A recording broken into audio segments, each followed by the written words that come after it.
Thank you, Mr. Chairman. I appreciate the witnesses being here, and good to see you, Mr. Horowitz, always.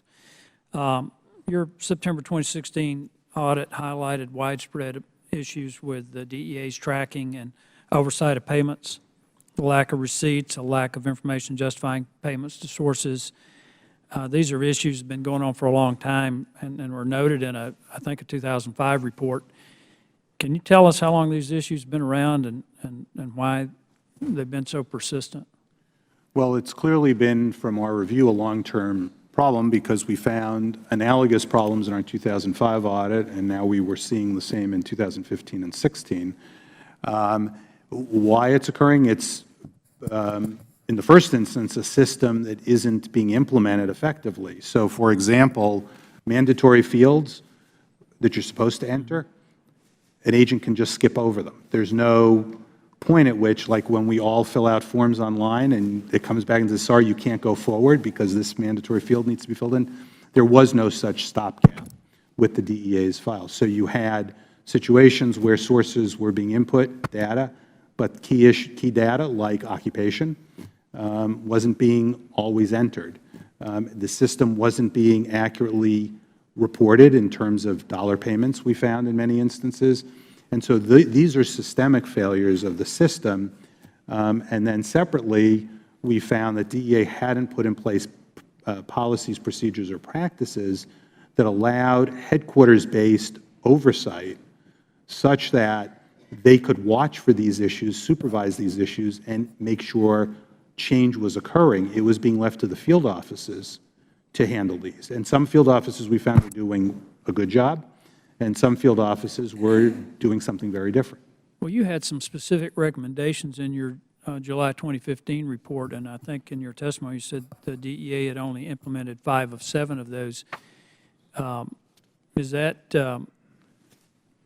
I mean, begs the question why the recommendations haven't been implemented yet, and does that in any way reflect a resistance on the part of the DEA? I mean, why haven't they implemented all of them? I don't think it reflects a resistance to them, because certainly our communications have reflected an interest and willingness to do so. I think, frankly, these have happened, as I said in my opening statement, for such a long period of time, and you just mentioned as well.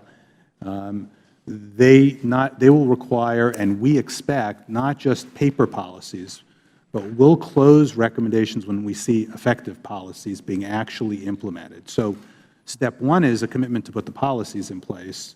Step 2 is, are they now being followed? Can we go in and look at them and say, yes, these are working, yes, these are being followed? The reason I asked that about the resistance is that in Mr. Patterson's testimony, he said that all the recommendations had been implemented from that report, and your testimony indicates that 5 of 7 have been. So I'm just trying to determine. I think that was just an error in terms of the terminology. So as we put our testimony together, DEA has implemented those fixes.